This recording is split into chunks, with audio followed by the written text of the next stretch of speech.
All right. Good afternoon, Elements family. This is Coach Justin here with another basic ski class for you today. Um, so you might notice this new on the page. I was recommended to move from the Springfield to the Northwest page since this is where most of the classes are happening anyway, even though I'm out of Springfield Elements. So I just trying to broaden the audience a little bit with our other sister page. So today, like I have been, I'm going back to the guard position. It's like one of the first positions you should know in jiu-jitsu, especially gi jiu-jitsu, because there's so many different things you can do from here and so many attacks and so many sweeps, especially since you have all the handles to go off of. So so yesterday I went over a couple of guard sweeps and the collar choke. Today I'm going to go over a couple more collar sweeps and the omoplata and the omoplata position, just because you need to know that it's there. You need to know that that it's a position you can get into. Okay, so so before I begin, again, want to say this is a basics class, so there's going to be a lot of actual exposition, so they'll be doing a lot of talking. If you would like me to watch you practice, I do have a Zoom channel that is linked to the posts that I post. So if you want to come into those and do work there, I can actually critique or whatever. But while I'm doing stuff, while I'm talking about stuff, it's perfectly fine for you to practice and listen at the same time. You will need some sort of mat space. This is probably big enough for the most part. It's about 8 by 12 or so. Your living room would work just fine as well. So whatever space you decide to use to do your jiu-jitsu in, make sure that you have enough room, and a partner is always good. This is, for those of you who are maybe tuning in for the first time, this is Bob. Bob's a dummy that we have, or that I have. Actually, sorry. Well, if you are interested, if you're in the Eugene Springfield area, we do have some at the Springfield Elements Club, and so you can always contact George Burns. And if you don't know who that is, you can get probably just contact the club directly and ask to be in contact with George for one of those. And we do have, this is the bigger one. This is the adult size one, similar to this anyway. We do have kid size ones for those who have kids that want to practice at home. So, okay, well, let's get started with our class here today. Okay, so the first sweep I want to go over today is called the star sweep. All right, now as a basics class, this is a combination of what can happen even in a real fight and what you don't want to happen when you're doing jiu-jitsu. Okay, so your opponent will probably have their legs wrapped around you. Okay, obviously I can't do that with Bob here, so we'll just kind of pretend a little bit.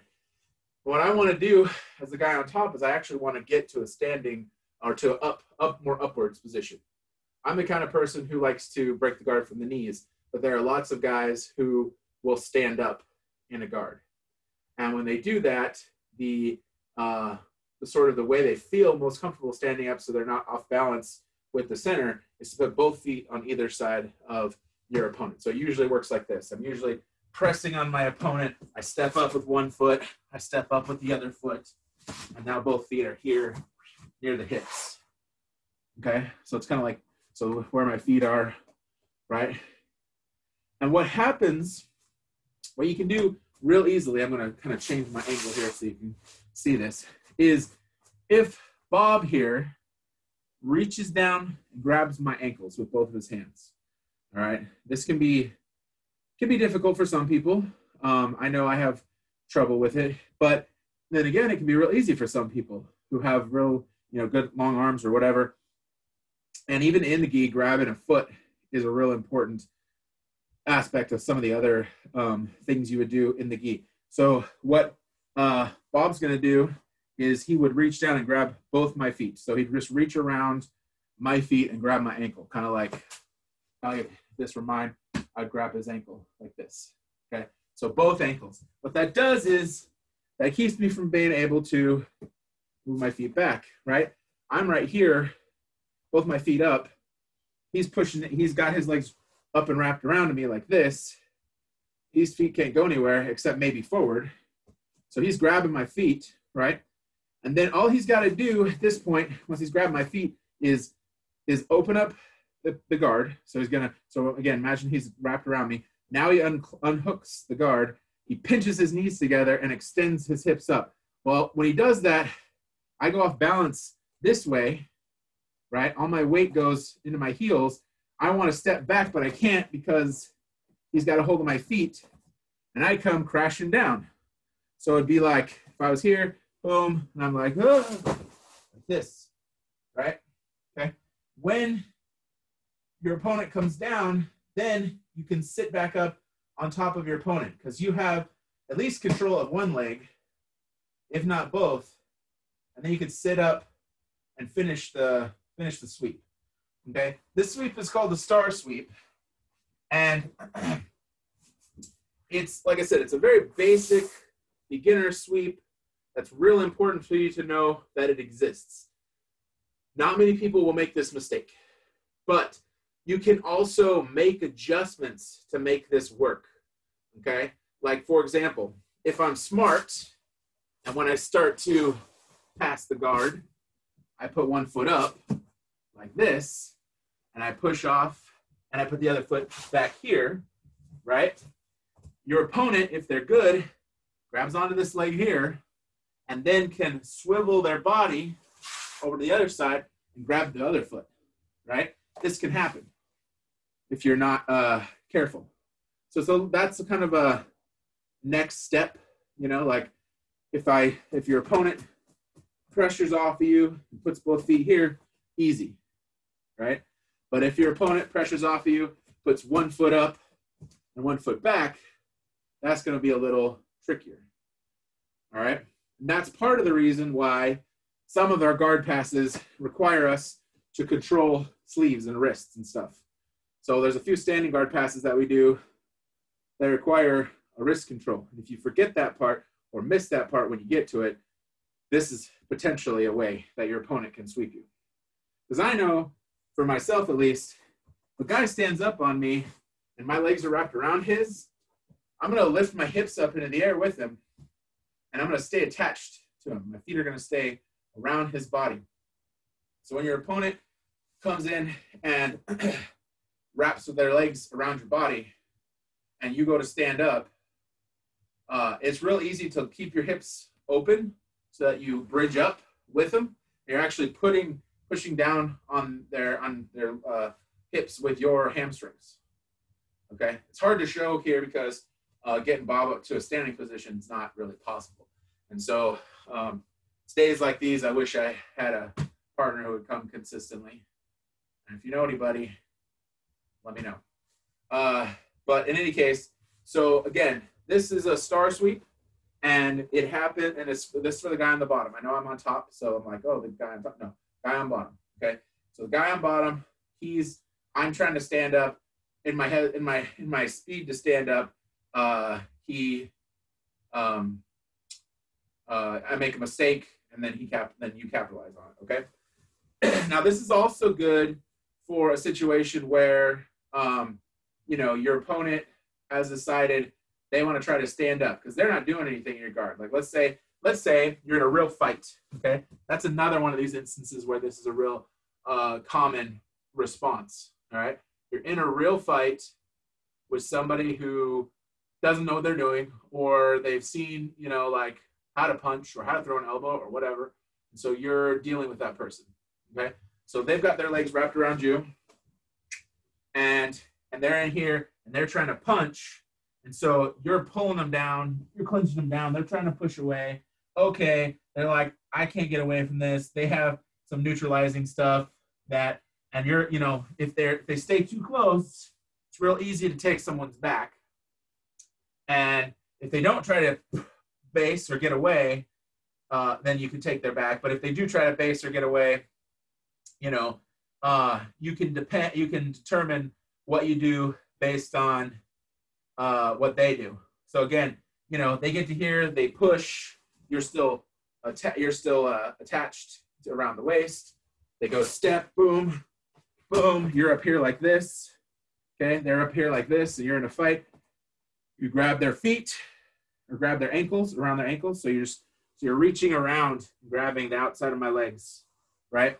And once you're here, then you can let the legs go, pinch the knees together. It's going to cause me to buckle this way. Since I can't step back, I'm just going to fall. And then my opponent comes up on top of me, whether that be you or, you know, whatever. So that's what we want to do in this scenario. We want to control these feet to get ourselves up to that star sweep position and then come up on top. And unless you really like, there's a couple of things I could do since my feet are on the outside in this scenario. Like I could do, like, there's some leg locking stuff I could do. But if you're in a real fight against somebody who doesn't know what they're doing, or you're in a Jiu-Jitsu tournament for most of the lower belts, and they do this to you, if I put my foot too far inside when I try to do a leg lock, then they can get disqualified. So this isn't really the best scenario for a leg lock, because most of the time when the guy comes down, they're going to come all the way down like this, and you're already sitting up. You leave your legs here too long, then definitely getting leg locked is a possibility. But in our basic class, this is something that you should be aware of and should be somewhat familiar with in case your opponent makes that mistake. Okay, and then just to reiterate, if the same thing happens when I'm trying to pass and maybe I don't have control of the sleeve, which is totally possible, especially if you've been practicing no-gi for a really long time and you decide to switch over to the gi, such as myself, or rather I should say study the gi, is what I would say. And I go here to push, to come up. I'm not controlling a sleeve.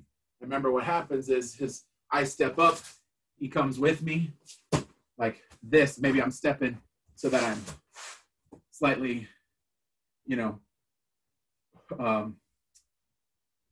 jagged stance.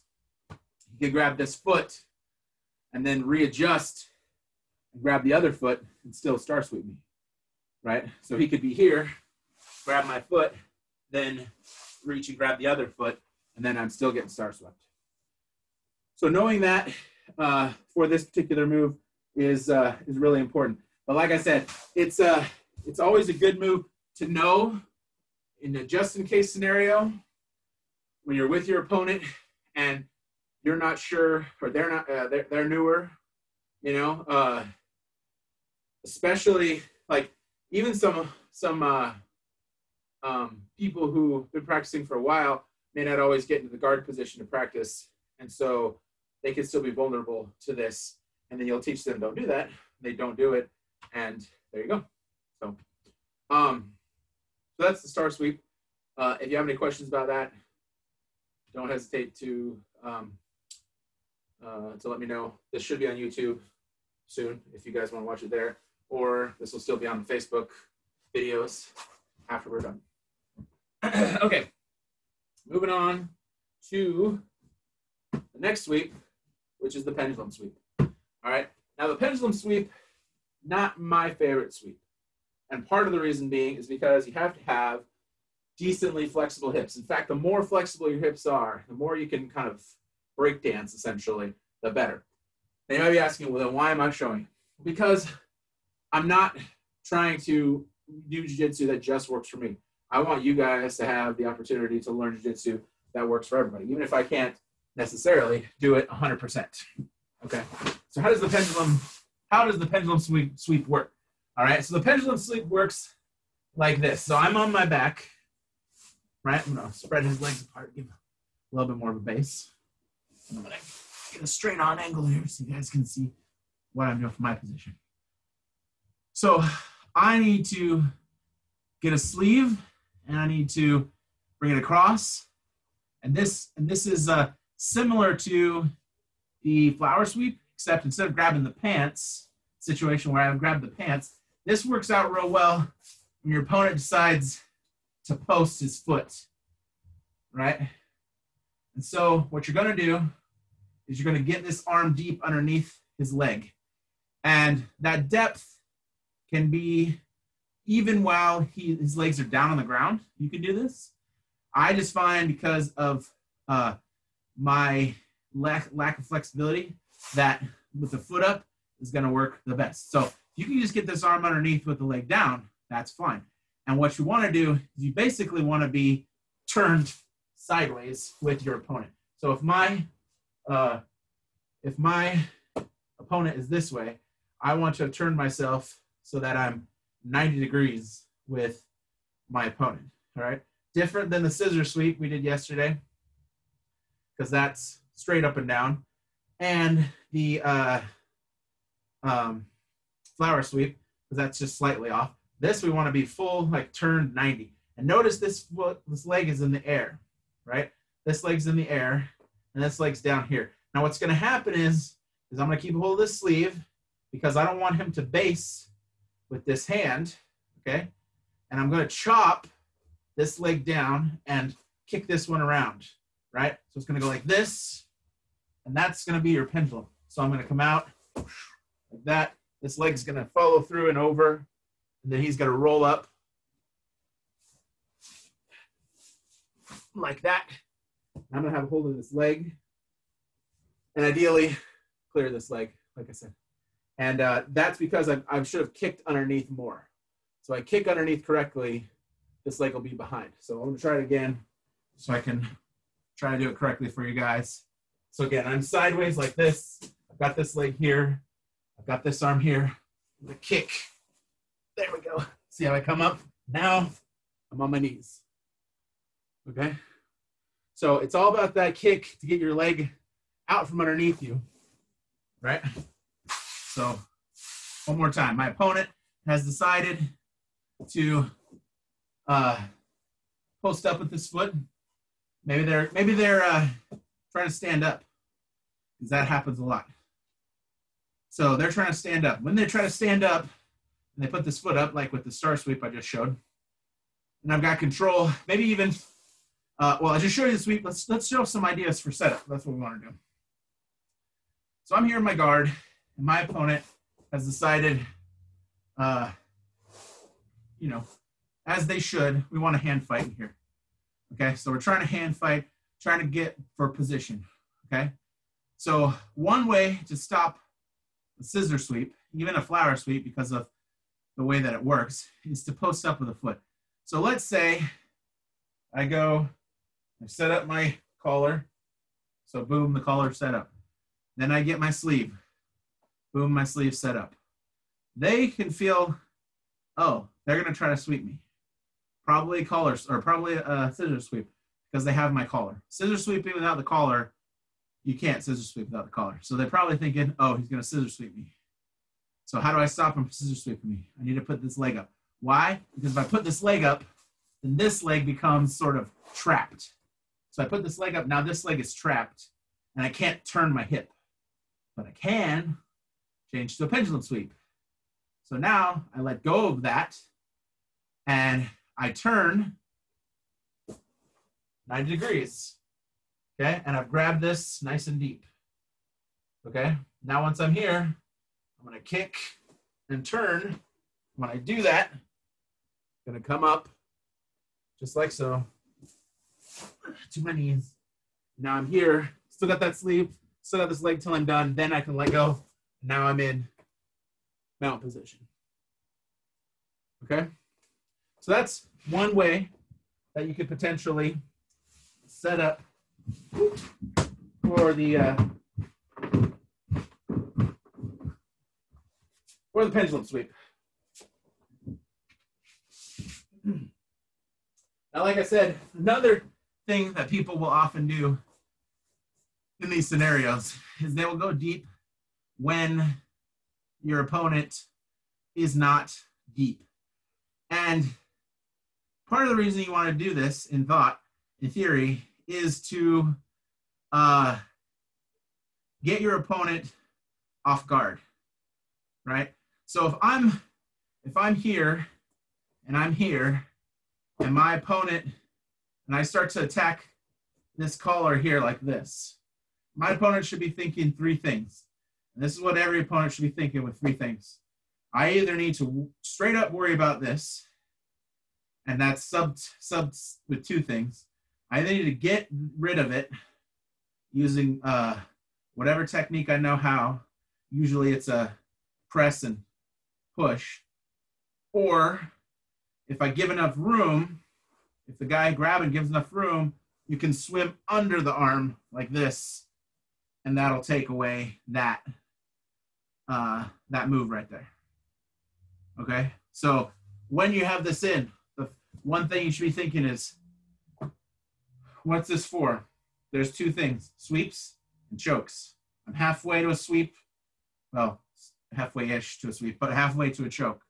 I'm halfway to a choke here. So I don't want to, so if your opponent, if you're this guy, you do not want to leave this arm in without realizing what the other side's going to do. So I have two options. Again, I can either grab the sleeve because I want to sweep. All right, if I grab the sleeve, it's kind of like, yeah, I want to sweep. Maybe I'm feinting the sweep to go for a choke, right? But whatever the case is, this is something that needs to be addressed, whether that be mentally and go watch what he's doing with his other stuff, or be physically and go, I don't want this here anymore. And you're going to grab it with both hands, and you're going to extend back and extend out. And you want to keep control of this hand, because once this wrist comes undone, I could go somewhere else, or I could even set that up for what I want to do, right? So like if I go here with this wrist or this this grip here, and I start going for this, you don't let me, you like pull your hand away or whatever. And so you reach up to try to pull it off. And as you pull it off, I grab this wrist, letting you pull it off. And then in the pull off, I turn and reach under this leg here to get my pendulum sweep. All right. So that's totally another way to set up for a pendulum sweep. You're trying to feint other things. That's one of my favorite ways to set up, and that's probably one of the most strategic ways to set up for any kind of sweep or any kind of attack in general, is to set up an attack for the thing that you don't want, and then when they go for it, then you respond with what you actually do want. And I will say that don't ever treat the first attack like it's nothing, all right? Because if you treat it like it's nothing, your opponent's going to think it's nothing. So you want to actually fight for it like it's something. And you want to hold on to it like it's something. And then when your opponent decides to defend against it and starts to, if you start to feel that break, because that's what happens to me a lot in certain situations, I'll let it go to go to something else, to fixate on something else. So again, in this scenario, I've started off with my traditional guard, okay?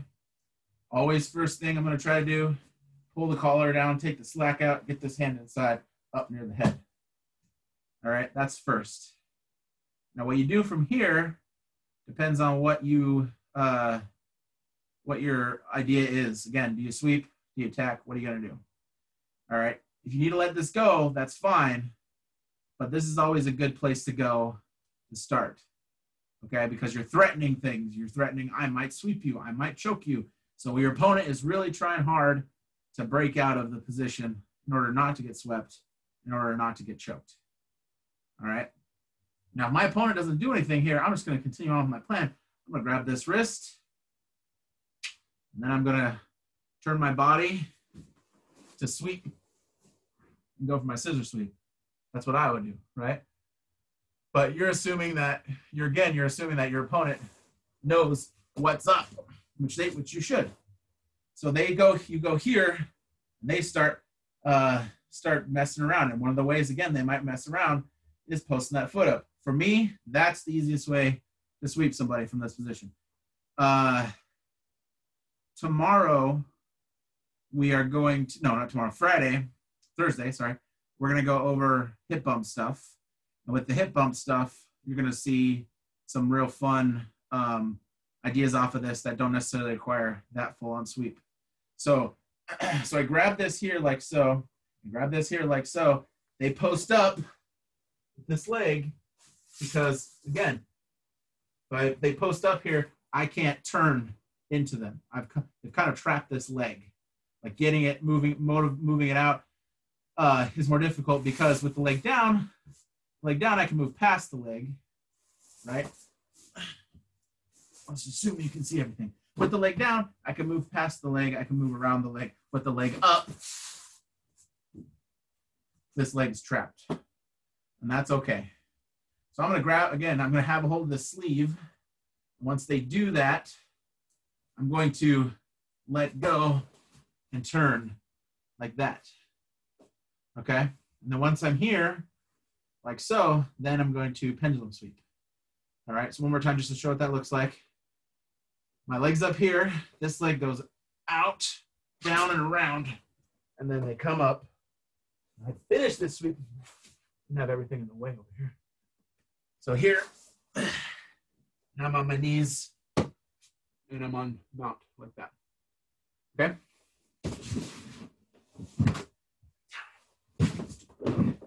All right, now let's talk about what you can move on from here, which is the omoplata. All right? So to give you an idea of what an omoplata is when it's a shoulder lock position when my opponent's hand is stuck in the crook of my thigh, my hip, right here, the crook of my hip, they're right here. And what I'm going to do to finish is I'm going to sit up like this, right?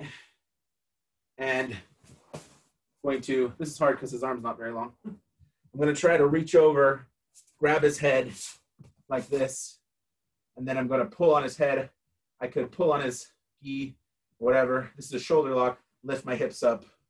And if his arm was in here, if I had a normal sized person, these arms are like 8 or 9 inches too short for anybody. They're just really tiny. It's super annoying. But yeah, so if I'm here like this, I'll say this. I think the legs need to be shorter and the arms need to be longer. They were a dummy I made, but I didn't make it. But yeah, so I'm here like this, and then I pull on the head and I lift this up, and that puts pressure on the shoulder. Okay, so this is a position you can get to from lots of places in gi and no gi, and it's really it's a really good position from the attempted pendulum sweep because of where things are. Okay, so I'll show you what I'm talking about.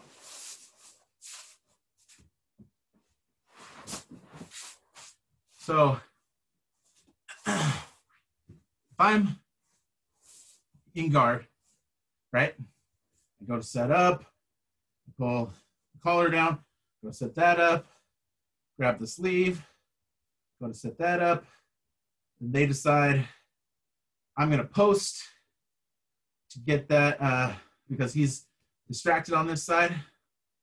So I'm going to post. So he goes to post. This leg comes up, trapping my leg. So now what I'm going to do is I'm going to try to pull this across again, and I'm going to go deep on this leg and up, right? But once I get here, my opponent actually pulls this hand out. So this hand goes here, right? I don't know how he did it. He had gotten it loose or whatever. Maybe I started to forget, right?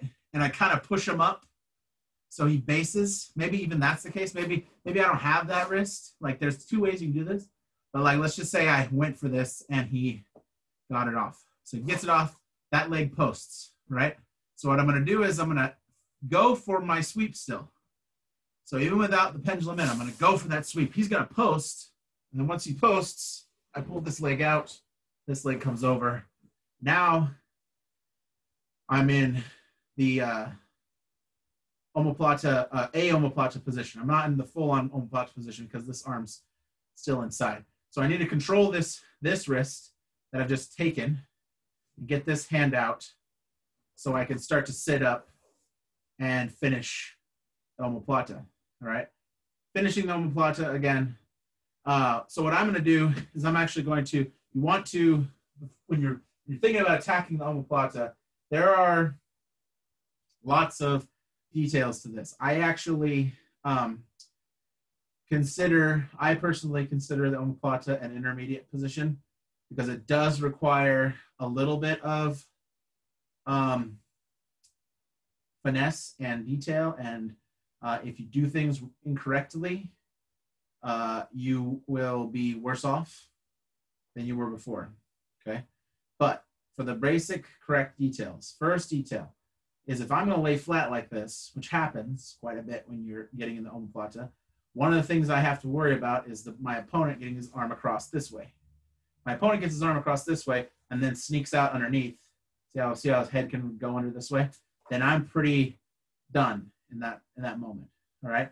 So what I'm trying to do is I'm actually trying to keep my opponent's arm over here, all right? When I was first learning the omoplata, we used the wrist to push the omoplata over. We used our own hands to push the wrist over, and we used this hand to stop.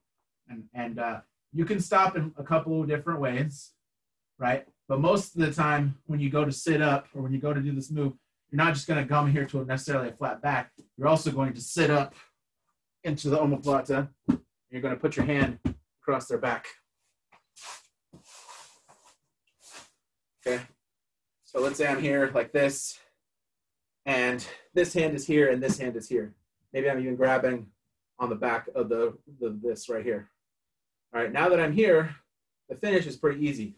I just unhook my feet, get this hook out, get this foot out here like this, and then making sure this hand, like imagine this is not just a wrist, this is a hand that's here. And I'm here, and I'm going to just lift my hips up like this. Pull here and lift my hips up like this. Okay, it's a shoulder rotation is what you're doing.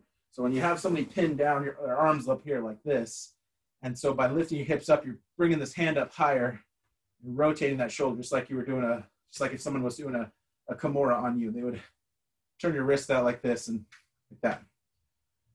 All right, so so that's a general way to finish the omoplata. There are all sorts of variations. You can reach across and grab the arm to finish. You can do what's called a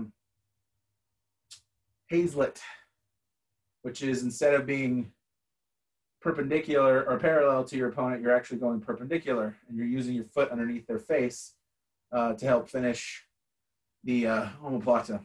All right. There are, like I said, there are lots of different ways to handle the omoplata position. But let's talk about some of the common escapes, because that's what's more important for your basics, is not so much what's available to you for offense, but how to deal with it for defense, because you can't win a match if you're not still in the match, okay? Or a fight for that matter. So if someone has me in the omoplata, there are two things that I like to try to do, all right? The first one I try to do is I try to cartwheel over, okay? So I'll try to get this as best as I can with Bob here. His legs are long enough, so it might work. All right, so if Bob put me in an omoplata, right? In fact, there are times when I try to go to the omoplata because I feel like it's easier to escape than some people's guards are. So if I'm here in an omoplata position, if I can just cartwheel over like this, then I can pull my arm out and I'm finished, which is why the arm across the back is real important, because that didn't take very much, did it? Right? The arm by itself can stop a lot. It's pretty crazy, because if they start to come over, you just like keep them away, just kind of push them away or hold over their back or whatever. The holding over the back part, that's also important, because some people do a somersault. All right, let's see if I can do this. So the second option for people to get out of omoplata is a somersault. All right, to do that, I'm here like this, right? So I'm gonna go over my shoulder, and that was a terrible somersault. I'm gonna terribly somersault this way, right? Most people end up here like this. And then once I'm here, right, the arm's no longer in danger, and I can come back up over the top, okay? So you more acrobatic people, that's definitely a good way to defend against omoplata. All right, now option number 2 or option number 3, because there's a lot of options here, and you don't always get to try them all, because if your opponent's any good at omoplata, you might get one opportunity to get out, and you have to base it on what your opponent's done. So if your opponent's blocking the hips, you're not going to get the cartwheel, you're not going to get the roll, but you may get the duck under if they're not being very tight with their legs. Okay? So if I'm here like this, and my opponent's kind of being loose with their legs, because their legs should be, trying to get these legs together. So I just gotta get that off the ground. This. Go. So keep that here. Perfect. All right. So my opponent's not being tight with his legs. I can just duck under and come around like this. Now I'm out of the omoplata. All right. So you see why the omoplata can be sort of an intermediate technique, because 1, you got to control the hips for the cartwheel and for the roll. 2, you got to be strong enough in your legs to do the duck under, right? There's 2 more ways you can deal with this. For you guys who have real strong bases and hips to deal with these things, this would be an easy way to get out as well. So if I'm here, right, what I'm going to do is I'm going to step forward with one foot like this, and then and most people will keep hanging on here, and then I'm going to step up with the other one, and notice how the back is there, right? And then I'm going to shrug and get away. Okay, you want to get away from that, because if you shrug, and you just stand there, they can grab a hold of your legs. Okay, so I'll show that one more time, and it may even behoove you if you can get the inside leg. It's just harder for me it can be harder because the weight's going this way. Someone's got your shoulder, your weight's going to this side, so it's already pressing on this leg. But if you can get that leg out first, this side's actually the better choice. But if not, if you're here, most likely you come back, this leg's going to be easier to get than this one, so you can stand up. Then once you're here, you're going to twist and shrug and run away. Okay? All right. Now, the last one. This is the last one, and then we're done. This is option number 5. Like I said, if you want to talk about, or if you want to try each of these with somebody and see which one you feel comfortable with, that one is going to work real well with somebody who's already got that foot up. Like if you can get that foot up before they even really start going at it, you're going to be pretty well off, right? The other 2 require speed and timing. The first 2 do. The third one requires you to get under your opponent's legs, so if they're not super, with it. This one is, I would say, the one that can kind of work for everybody. And this is not foolproof, by the way. In fact, when you do this move, there's a good chance you're going to end up on the bottom, but at least you're not being submitted anymore. That's the plus side of this one. This is sort of like if I go, first thing I try to do when I go for something is I'll time the omoplata so I'm actually going into it. So I'm kind of pushing up against it. When they push back, then I push in and I try to go for that cartwheel. If that cartwheel fails, this is my second option. Okay? So my second option works like this. My opponent's got me here, and I'm feeling pretty dead. So what I'm going to do is I'm actually going to drop to my shoulder like this. I'll drop on this leg, and I'm going to I'm going to roll this way, right? And one of 2 things are going to happen. You're either going to be able to pull your opponent over you, right? And they don't make any sort of moves at all, and they end up sort of coming over the top. And then once they're here, I can sit up and take the back. Or what a good Omoplata guy will do when I do this is as they start to come over, they actually swivel their hips and when they and get it into this position right here. So now I'm on my back and my opponent's in side control, which is again I would say better than the way I was before. Okay, so this has a completely different set of skills to it. I'm not going to go over that today. I do have some videos on YouTube that cover the side control. So if you guys want to check those out, I'll keep working those in as we go.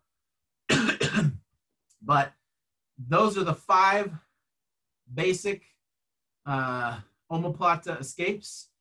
And I would say pick 2 of those and make those your go-tos. Because especially that last one, if a guy's got a really good Omoplata and it doesn't look like you're going to get out of it by doing any of if you're athletic, doing athletic things, you're flexible, doing flexible things, if it doesn't look like you're going to get out of it, that second one going to your side is really good option. Because if you get this arm out of the way as well, that's another thing too. It's like if I drop to that arm, see, so if I'm here, I'm like this, and I drop to this arm, then it's really hard to finish, right? So if I'm here like this, and I go like this, and I try to kick this through to pull them over, to roll them over, I should say. So I'm actually just trying to roll over like this, see? Then there's no more Omoplata here. They can't finish me from here, okay? So that's what I got for you guys today. Tomorrow we'll be continuing some more guard sweeps, and we're gonna go over some alternate collar chokes, because that's good. So we're doing, we're doing the collar, so we need to do some collar chokes. So we'll go over those tomorrow. But hope you guys enjoyed it. If you have any questions, again, my name is Justin Turcott. Hopefully maybe. If you have any questions, let me know. And otherwise, this will be on the on YouTube and on your feed, so you can watch it whenever. And yeah, have a good one. Talk to you later.